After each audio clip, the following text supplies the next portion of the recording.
Olá, sejam todos bem-vindos ao nosso podcast semanal, aqui direto das amplas e modernas instalações do Grupo Fix.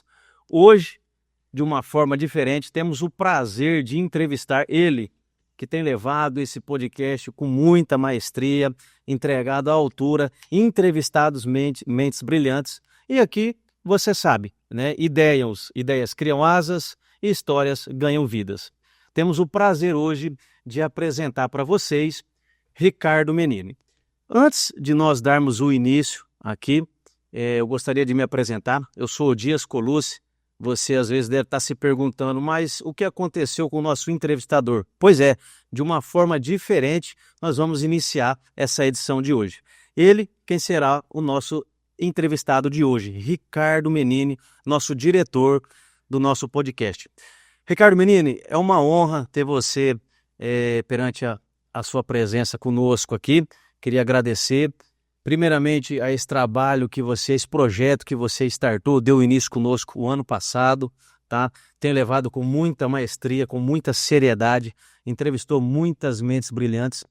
Ricardo Menini, que hoje é especialista em direito imobiliário, sócio da Menini Intermobiliária, perito avaliador de imóveis, corretor de imóveis e assessor do escritório credenciado ao Grupo Fix Invest, a Holosic Business. Ricardo, é uma honra ter você conosco aqui, é um prazer imensurável. Quero que você, para nós dar esse início e startar, antes de nós começarmos, da onde que surgiu o dom, aonde que você identificou que você tinha o dom da comunicação, de poder se comunicar, estreitar. Você que é um comunicador nato, foi radialista há mais de 30 anos. Como isso iniciou na sua vida? Bem, primeiramente eu quero parabenizar pela abertura, né? Ficou uma abertura realmente Obrigado. à altura do nosso Fixcast. Parabéns pela iniciativa, né? De dar essa ideia de oportunizar eu contar a história, né, do Ricardo aqui no Fixcast e dizer que eu estou muito feliz em participar agora do outro lado, né? De uma forma diferente. A gente sempre senta nessa cadeira aí, hoje eu estou nessa cadeira do entrevistado. E diferente, né? Qual a sensação? A sensação é diferente. A sensação é de um entrevistado, né? E para você ter uma ideia, foram bem raras as vezes que eu fui entrevistado, né? Eu, ao longo de 30 e poucos anos aí, sempre fui um entrevistador, né? Sempre eu que conduzia. E essa é uma das poucas vezes que eu estou fazendo o papel de entrevistado. Mas é muito bacana a gente poder... Obrigado por aceitar, principalmente. É muito bacana, o dia a gente poder falar um pouco da gente, né? Da nossa história. Porque é algo assim, a gente já tem uma certa bagagem, uma certa experiência dentro de tudo aquilo que a gente já fez na vida, né? Sim. E... O Ricardo, dentro da comunicação, a gente vai passar por isso aí, mas assim, eu sou nascido na cidade de Maringá, com poucos dias de vida eu fui para Nova Esperança, que é uma cidade próxima ali a Maringá, e lá eu vivi toda a minha infância, adolescência, né, estudando, trabalhando. E assim, nunca fui um cara que gostava de estudar, né? Quando fazia aí meu primário, né? Aí depois da quinta, oitava, aí depois o segundo grau, na época era o segundo grau, né? Mas assim, eu não gostava de estudar, mas quando tinha prova eu sempre ia bem, né? Algo assim diferente, né? Eu entendia a matéria, mas não ficava bitolado em estudar, aquela coisa toda. Captava fácil o conhecimento. Exatamente. Mesmo porque eu tinha bons professores também naquela época, né? E aí eu me formei em contabilidade, né? No segundo grau, né? Eu técnico em contabilidade. E com 15 anos eu comecei a trabalhar num escritório de contabilidade já. E de cobrador, né? E buscava o movimento, né? As notas fiscais das empresas e tal. E aí depois me dediquei e o pessoal do escritório falou assim, vamos passar ele para dentro, né? Porque quando você passava para dentro já era você era promovido, né? Aí eu comecei a passar movimento, né? Fazia entrada das empresas, saída, fazia guia de CM e tal. E quando eu comecei aprender a fazer o imposto de renda, aí que entrou a rádio na minha vida, né? Que legal. Isso em Nova Esperança. Em Nova Esperança, né? Então, assim, eu tocava numa banda de rock, né? De metal. Aquele tempo era moda, né? Mesmo porque a cidade era uma cidade pequena, não tinha muito o que fazer naquele tempo. Então a gente resolveu unir uma galera lá. Cada um aprendeu a tocar de forma bem rude um instrumento, né? E eu comecei a tocar bateria. E aí a gente alugava uma bateria e tal. E aí eu comecei nessa banda de rock, a gente tocava, mas não assim para cobrar, né? A gente tocava para se divertir na época, né? Passar um momento. Isso, então chegava final de semana, sábado, domingo, nós reuníamos uma galera na casa de um ou de outro lá e tocávamos e ali a gente ficava. Eis que o guitarrista da banda era locutor da rádio, que coincidentemente era sobrinho do dono da rádio. Isso em 1989, faz muito tempo. E aí um dia eu saí do escritório, 5 horas da tarde, ele estava saindo do ar também. E eu passava lá, porque ele era o único que tinha o carro, né? Pra gente ir até o nosso local de ensaio. E ele me perguntou assim, falou, Ricardo, cara, você não gostaria de trabalhar aqui na rádio? E, pô, trabalhar na rádio naquele tempo era algo assim, prazeroso, diferente, não era pra qualquer um. Não existia essa comunicação tão ativa com o celular. Exatamente, a rádio não era assim, qualquer pessoa que entrava no rádio, né, para trabalhar e tal. E eu falei assim, mas para fazer o quê? Ele falou, cara, discotecário. Eu falei, o que é isso, né? O que esse discotecário faz? Limpa os discos, arruma a programação, porque a programação vinha numa folha, né, no horário do locutor. Sim, sim. Com todas as músicas que ele ia tocar e os discos que ele ia utilizar. E quem fazia isso, deixava separado, era tudo discotecário. Aí separava para o horário, organizado, depois guardava. Para o radialista. Isso, e arrumava os discos, né? Quando, naquele tempo, o LP... do disco. O LP, ele tinha... Às vezes riscava, né? E para não ficar pulando a música no ar, o discotecário tinha que arrumar. Como é que arrumava? O LP, essa galera de hoje não vai saber como é que é, mas eu vou explicar aqui. Eles têm as linhas, né? Então a agulha corre dentro da linha. E quando riscava o LP, essa linha fazia assim. Então quando a agulha passava, ela não dava a volta, entrava novamente, ela ficava. Então ficava pam, pam.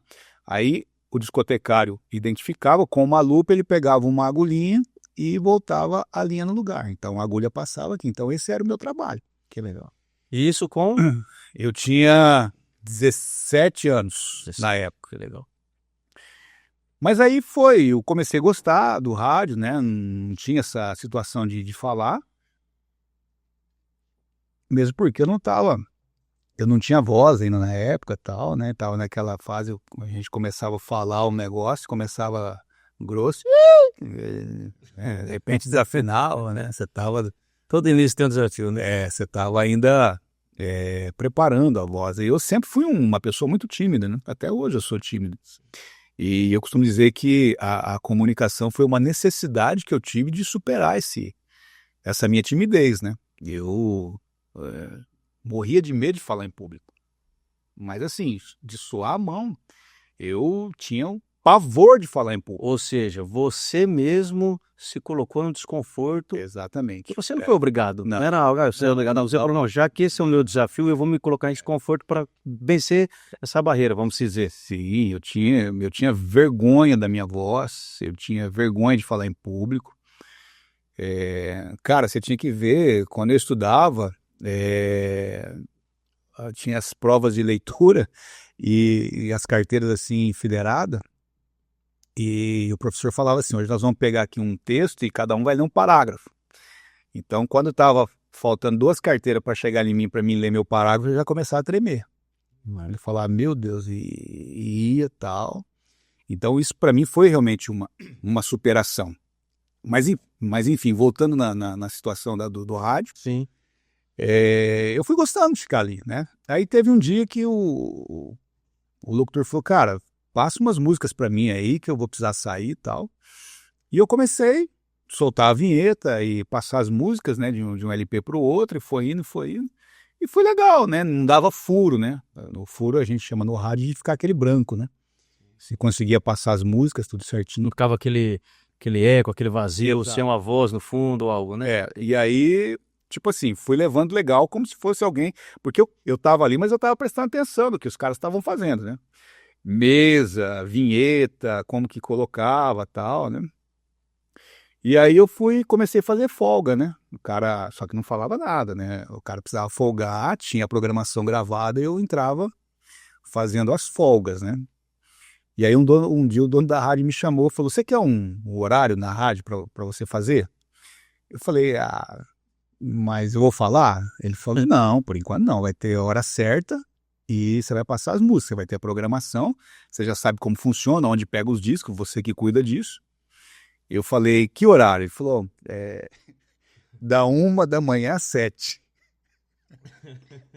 Falava madrugada mesmo? Você falou, Horário bom pra caramba, né? muito audiência, né? Eu falei, não, vamos fazer um teste, né? Aí, o que acontecia? Eu estudava à noite, fazia o último ano do 2º grau, saía 11 horas da escola, em casa comia alguma coisa e voltava pra... Aí trocava, né? Não trabalhava mais de dia na rádio e ia fazer a madrugada. Aí saía às 7h, ia dormir. Dormia lá até as 2, 3 da tarde, acordava, fazia alguma coisa que tinha de atividade da escola, ia pra escola e voltava. Fiz isso há algum tempo. Aí um dia ele resolveu me dar a oportunidade pra poder falar a hora certa, né? Aí você só podia falar a hora. Aqui na rádio tal, X horas. Que legal. E eu comecei. E aí eu comecei a educar a voz. Educar a voz e vai e tal. E aí um dia comecei a falar nome de música e a coisa foi fluindo, né? Mas assim, dentro de estúdio é uma coisa, fora é outra. Você fazer uma apresentação para 5, 10 mil pessoas em cima de um palco é mais difícil. E assim, a rádio, né, Ricardo, ela não é igual um estúdio que você pode fazer uma edição, editar um vídeo, fazer um corte. Ali não, ali você já está ao vivo, né? Então, se qualquer linguajar que você soltar que não é adequado, já foi, né? Isso já foi. Então, tem um improviso, mas acredito que não tinha muito aquela margem de erro, não. Não, você tinha que pensar cirurgicamente o que você deveria fazer, porque aquele tempo o rádio era tudo. Hoje, naquele tempo, você não tinha internet, você não tinha o Instagram, você não tinha WhatsApp, você não tinha nada. Sim. Então, todo e qualquer tipo de notícia era dado através da rádio. Eu peguei a época áurea do rádio, né, que foi ali o início dos anos 90 até os dias de hoje. O rádio ainda é um meio de comunicação. Perdeu um pouco de espaço, né, todo mundo sabe disso, por conta, não só o rádio como TV, vários meios de comunicação perdeu um pouco de espaço em vista dessa crescente que são as redes sociais. Sim, sim. Mas naquele tempo não tinha nada disso. Então, a gente realmente era um instrumento de diversão, de lazer. Nós, os radialistas no tempo, éramos os influenciadores, né? Sim. Que não era influenciador digital, era o influenciador analógico do rádio. Sim. Mas foi um tempo bacana, né? Que eu vivi aí durante 30 anos, né?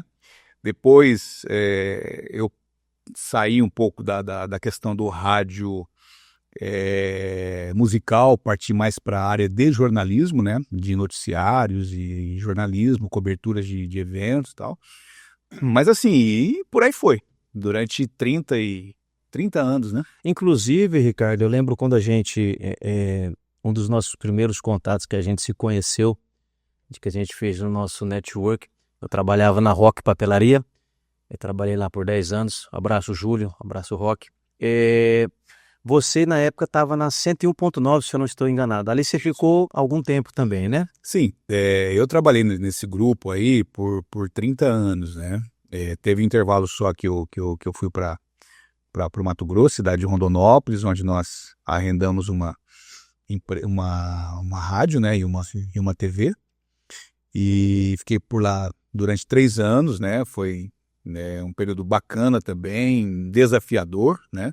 E aí depois eu voltei, e na verdade eu comecei no rádio no final de 89, dia 19/12 de 89, e fiquei até 20/2 de 2020. Então foram 30 anos e alguns meses, né, no rádio. Que legal.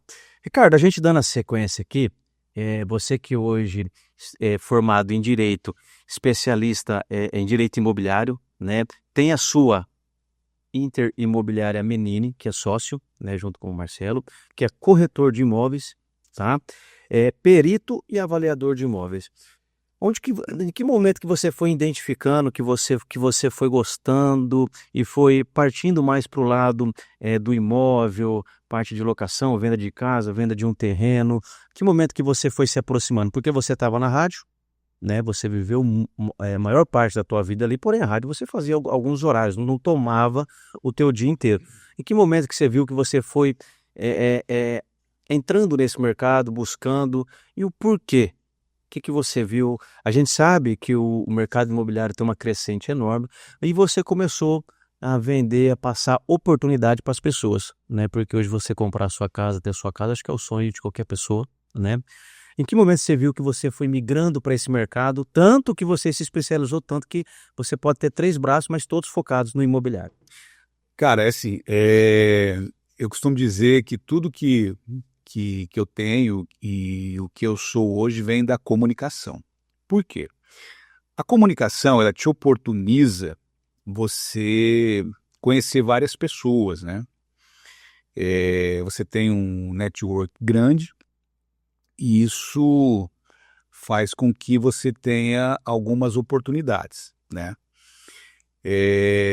Há alguns anos atrás, eu, sendo comunicador, eu conheci a pessoa do deputado federal Tião Medeiros, hoje, que na época então não era deputado, né? Sim. Ele estudava em Curitiba.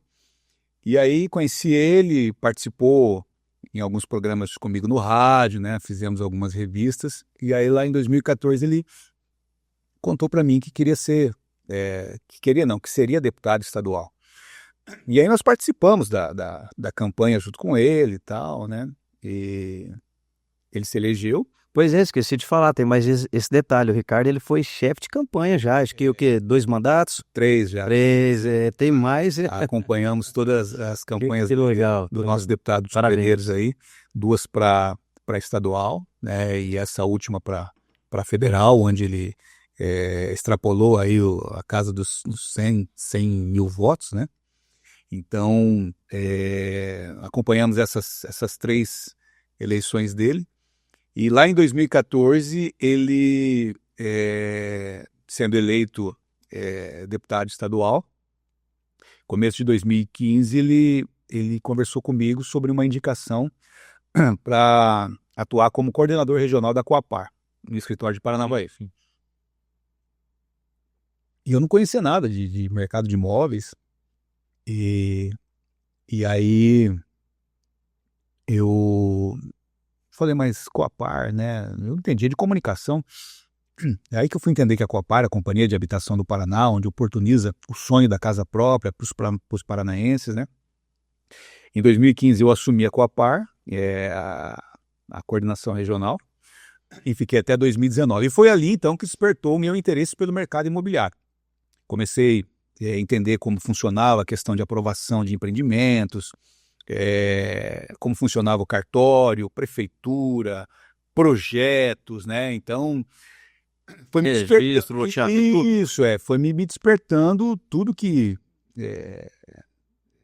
tem a ver com o mercado imobiliário, foi me despertando interesse, né? Falei, que legal isso aí, né? E o mais bacana era quando a gente fazia a entrega das casas para as pessoas que sonhavam com a casa própria. Teve uma situação que uma senhora me abraçou E ela falou assim, olha filho, eu achei que eu fosse dessa para melhor sem ter minha casinha, e hoje eu tenho a oportunidade de pegar minha casa. Então isso me cativou bastante, sabe? Em poder realizar esse sonho das pessoas. E foi ali que eu aprendi muita coisa, né? Através dessa oportunidade que o governo do estado na época me deu para estar na coordenação da Coapar. Eram 28 municípios que a gente atendia e que a Coapar atende até hoje também. Então foi um período de aprendizado que eu fiquei ali, né? Me doei também para esse cargo, mas eu aprendi muito, então valeu muito a pena. E dali, eu costumo dizer, como eu disse atrás ali, que a comunicação te oportuniza você conhecer várias pessoas, né? Eu já conhecia uma outra pessoa também, que era meu cliente na rádio, João Roberto Viotto, Jorrovi Calçados, meu cliente na rádio. E o Roberto estava já com empreendimento em andamento, que é o Bougainville de Paranavaí. E foi onde a gente conversando, ele me convidou para fazer uma parceria, tá junto com ele na Incorpore, né? Que hoje é a Incorpore One, que está voando com empreendimentos no Brasil inteiro. A gente tem acompanhado a crescente deles lá. E aí eu fui, em 2019, fui para a Incorpore, e ali eu resolvi fazer uma especialização em direito imobiliário. E hoje a gente atua em parceria em alguns empreendimentos com ele também, né? Dedicação com bastante atenção aos empreendimentos e estudando sempre o mercado imobiliário. E a tendência agora é continuar, né? Sim. Então, da onde que surgiu tudo isso? Da comunicação, do network, do conhecimento. Que teve um convite. Exatamente. Ricardo, a gente viu que em 2024 o mercado imobiliário ele teve uma crescente de 7,7%, superando a inflação que teve 4,64%. Tá? A gente sabe que assim como em todos os outros segmentos, o mundo vem mudando muito rápido e se você não acompanha as tendências, você fica para trás, ultrapassado. O que você vê, espera do mercado imobiliário para 2025? Qual a tendência e quais os desafios? Olha, eu costumo sempre dizer que a humanidade é um processo em evolução. E o mercado imobiliário tem que acompanhar essa evolução da humanidade, né? Na crescente da população, na demanda por novas moradias, novos loteamentos, novos condomínios, né? A ideia das pessoas de moradia tem mudado um pouco, as pessoas estão migrando um pouco das casas na rua para condomínios, né? Buscam essa situação de segurança que hoje é qualidade de vida, né? E a gente sempre fala que o mercado imobiliário, são dois setores que no Brasil nunca vai ter crise, né? Um é o agro e o outro é o segmento imobiliário, né? O pessoal costuma dizer um investimento real. Exatamente. Né? Você é palpável, né? Quem compra terra nunca erra, né? Apesar do governo federal ter apresentado algumas nuances aí que talvez não inviabilize, mas deixa um pouco as pessoas assim com o pé atrás, né? Sim. Vou dizer assim, a palavra certa, um desânimo, né?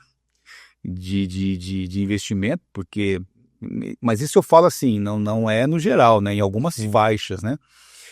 O pessoal do financiamento, o financiamento hoje ficou mais apertado, né? Sim. Nós vemos aí que hoje a Caixa Econômica, que é o grande braço de financiamento no Brasil, aumentou um pouco a participação do mutuário no financiamento, né? Que era 80%, agora veio para 50%, então a pessoa para comprar um imóvel hoje pronto, né? Fora de empreendimento, tem que ter metade da grana no bolso, né? E a questão do juro, que de 1% foi para 2% também, mas isso é uma faixa, né? Mas assim, a gente percebe que mesmo com tudo isso, o mercado imobiliário está crescendo, 2025, nós acreditamos que está sendo um ano bastante comemorado pelas incorporadoras, por lançamentos, porque está vendendo, né? As pessoas sempre buscam trabalhar com imóveis, né? Ou para trocar de moradia, ou até para investimento também. Então, assim, o que eu espero para 2025? Espero que continue como está, né? Vai ser crescente. Crescente acima da inflação, porque a gente está dentro desse mercado e espera colher frutos também desse crescimento. Que legal. Para a gente concluir essa parte aí do mercado imobiliário, eu não poderia dizer e destacar que o Ricardo Menini, inclusive, ele é sócio da Inter Imobiliária Menini, tá? Além de você ser autônomo, trabalhar diretamente ligado a uma incorporadora, a um grupo de loteadora, você tem a sua imobiliária. Ricardo, hoje, qual que é a grande oportunidade de quem, o benefício de quem busca por um serviço de um dono de imobiliária, de um corretor diretamente? A praticidade, o que você hoje mais tem de desafio e o que mais você entrega de oportunidade dentro da tua imobiliária para o pessoal entender? Olha, o corretor de imóveis, ele é hoje um profissional que tem a sua profissão regulamentada, né? E a importância dele para quem procura um imóvel, tanto para venda, para compra ou para locação, a atuação dessa intermediação é fundamental. E eu vou dizer por quê.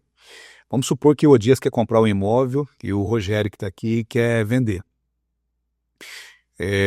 Se for fazer uma compra direta entre os dois, não vai ter, por exemplo, due diligence, que é a análise de todas as certidões do imóvel, certidão vintenária, da onde que veio esse imóvel, tem algum ônus na matrícula dele? Sim, sim.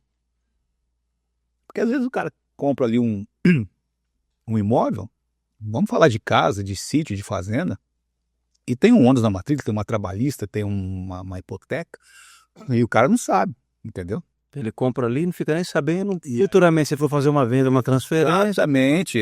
Tem muita gente hoje que faz, obrigado, Rogério, que faz um contrato de gaveta e na hora de registrar, não dá problema. Então, começa por aí. A verificação documental do comprador e do vendedor. Tá? Esse imóvel, ele tá ok. Não tem nenhum ônus, ele tá limpinho. Tá? O cara que vai comprar, como é que ele vai pagar? Ele vai financiar. Cadastro dele, como é que tá? Vai pagar à vista. Aí não tem problema. Então, começa por aí. Verificação de documentação do proprietário, do imóvel e de quem vai comprar, né? Preço. Às vezes quem vai comprar não tem ideia de valor, né? Então, a gente atua nessa parte de precificação também. Eu sou perito avaliador, inclusive judicial, né? Então a gente já tem uma noção de mercado, né, de algumas cidades na região para poder colocar esse imóvel do vendedor no mercado e quem for comprar, se tiver algum imóvel em vista também, a gente consegue orientar. Na parte de locação, toda uma vistoria do imóvel. Para ver as condições, como é que tá. Na verdade, a gente faz o check-in e o check-out. Quando o locatário entra e quando ele sai. Então, tem muita gente que às vezes, não gosto de locar meu imóvel porque o inquilino acaba com o imóvel. Não, isso, né, talvez falta um acompanhamento, né?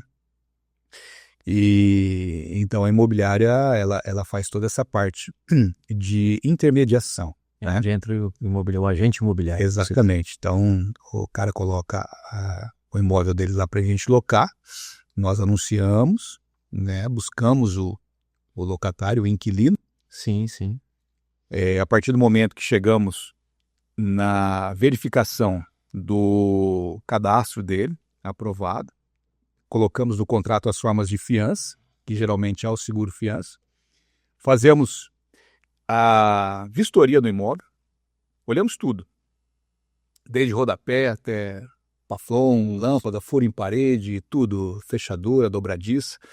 Isso tudo vai para uma vistoria onde as partes todas assinam proprietário e locatário. Ou seja, E aí, quando ele sai do imóvel, ele tem que entregar o imóvel nas condições que ele pegou.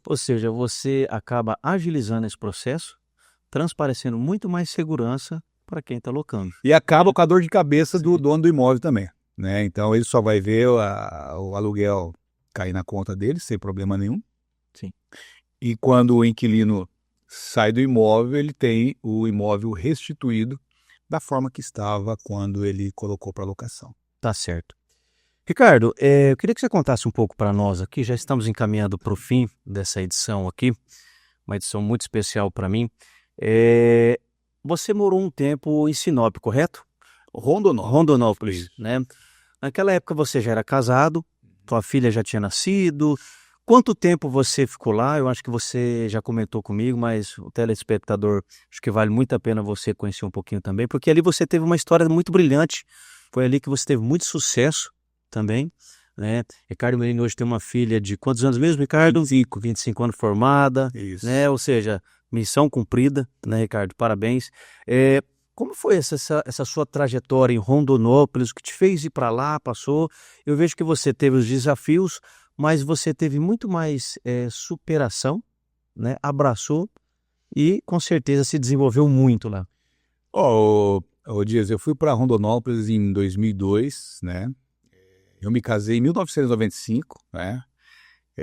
Aqui em Paranavaí, quando a emissora saiu de Nova Esperança e veio aqui para Paranavaí, acho que faltou eu falar isso aí. E aqui eu conheci minha esposa, né? Em 94. Nós namoramos 1 ano e em 95 nós nos casamos. Onde estamos casados até hoje, 30 anos, né, de união. Pô, que legal. Com uma filha, Bruna, arquiteta, formada na UEM, hoje trabalha em Maringá. E para mim, família sempre foi assim um grande pilar, sabe? Eu sempre valorizo muito esse princípio, esse patrimônio da gente. Eu costumo dizer que a família é um patrimônio que nós devemos valorizar. E eu tenho na minha vida, assim, alguns degraus, né? Que em primeiro lugar está Deus, segundo a família e terceiro o trabalho. Então é isso que eu valorizo muito. Então, em 2002 surgiu essa oportunidade de eu estar indo para Rondonópolis, conhecer o mercado radiofônico de lá, e foi lá que eu conheci uma emissora de rádio, e juntamente com o sócio nós arrendamos nessa rádio. E tivemos muito sucesso, né? Com isso também apareceu uma outra oportunidade de arrendamento de uma emissora de TV, onde nós arrendamos também. E ali foi onde eu aprendi muito também, né, naquele mercado, né? O Mato Grosso é um mercado diferente aqui do Paraná. As coisas acontecem muito rápido também lá. E eu fiquei por lá 3 anos, né? Não permaneci mais por questões contratuais, né? De arrendamento. Mas foi um período muito, muito válido para a minha vida profissional, né? E desafiador, né? Porque eu sempre gosto de me colocar em desafios e tentar superar. E sempre que eu tento, eu consigo. E lá não foi diferente. Eu tinha identificado isso. E lá não foi diferente. Eu lembro, falando em desafios, eu lembro em 2022, finalzinho do ano ali, vamos pegar, deu início ao Grupo Fix em setembro de 2022, quando foi em novembro. Eu já te conheci, a gente se encontrou novamente, aí você aceitou o desafio, está com nós aqui, e é uma pessoa ímpar no nosso time. Dias, bom, 2022 foi um ano bacana, onde eu conheci o Grupo Fix, e a pessoa do Felipe, assim, é uma pessoa que me chamou a atenção pela disposição e pelo foco, né, dele. Sim. Então foi onde eu decidi, não, eu vou estar junto, né, dentro daquilo que a gente consegue entregar. É claro que hoje a gente não está full time ainda, mas estamos trabalhando para futuramente talvez isso aconteça, né? Mas foi um ano, 2022 foi um ano bacana de conhecimento E a gente de lá para cá tá trabalhando, né? Sim. Buscando entregar aquilo que a gente consegue dentro do nosso tempo aí para Fix. Sim, que legal. Ricardo, falando aqui pra gente finalizar, você tem um hobby que eu conheço. De repente você tem outros que eu não saiba, tá? Um deles é a musculação, né? E você tem levado isso com muita disciplina, né? É, você tem a tua religião, que eu vejo que você também está bem ativo, parabéns também. Como que você vem conciliando todos esses braços, essas entregas de oportunidade para as pessoas, a musculação, a família, o tempo com a família, o tempo com Deus, né? E todos esses braços, e tudo que você pega para fazer, para desenvolver, a gente vê que você tem levado a altura de cada empreendimento que você entra, de cada grupo, de cada empresa. Como que você administra esse tempo para poder entregar um pouco para cada e com muita maestria, como você vê, inclusive no podcast, que você é o nosso diretor aí, coordena isso muito bem, todas as terça-feiras aí. Ô Dias, eu acordo muito cedo, né?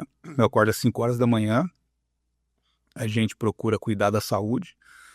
E hoje eu costumo dizer que a academia não é mais para estética, é mais na idade que eu tô, é mais pela saúde, Para né? manter, né? Pela saúde.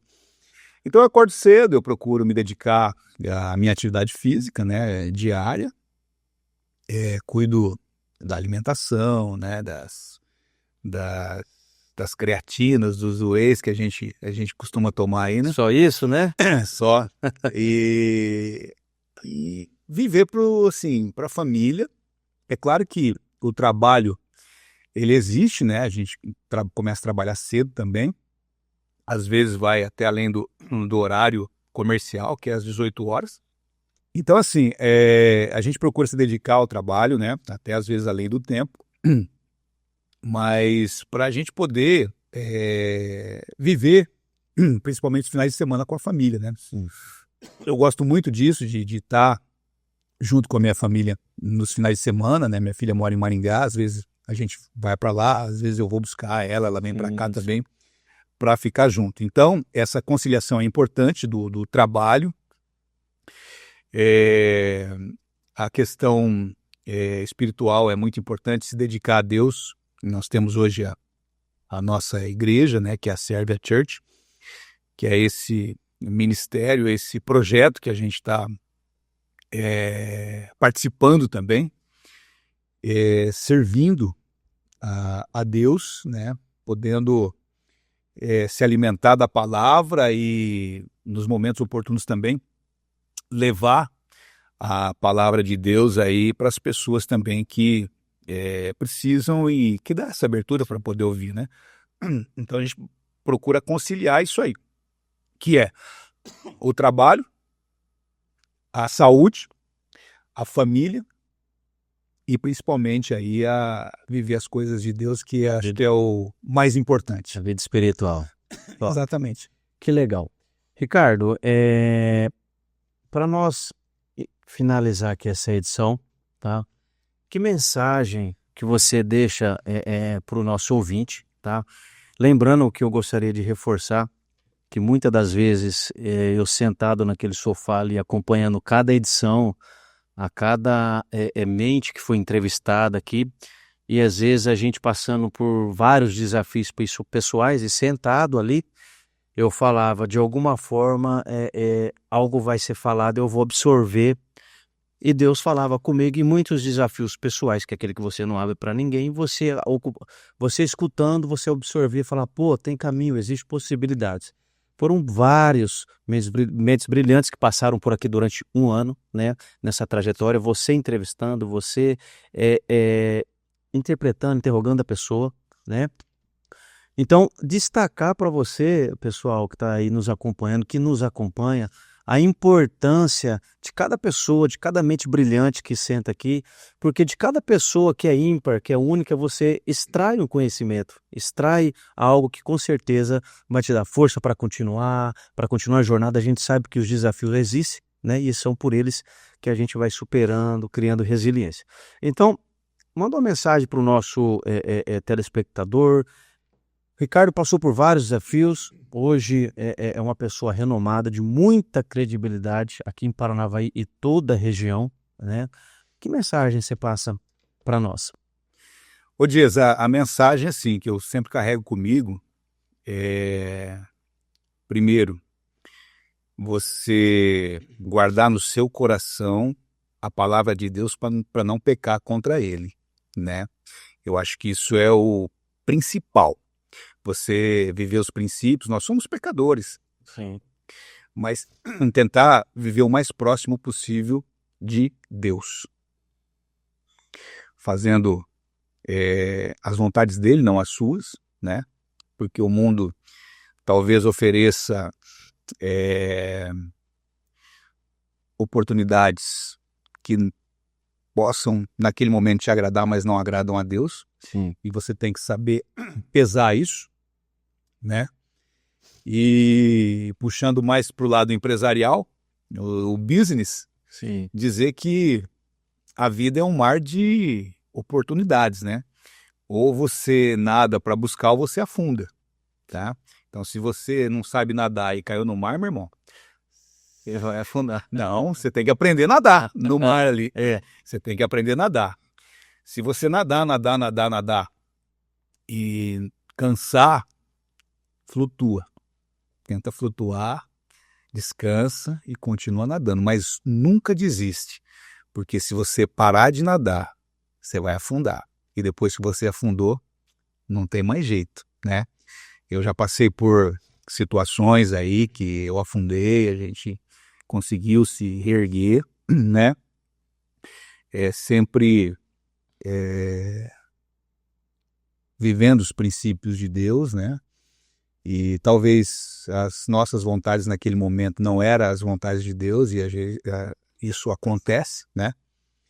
Então, assim, a gente precisa saber entender o que o nosso próximo quer da gente, para a gente poder entregar aquilo de melhor, tanto na área espiritual como na área negocial, né? E sempre estar servindo, né? Sempre estar trabalhando, fazendo o nosso melhor, servindo as pessoas como se fosse servir a Deus, nunca esquecer disso.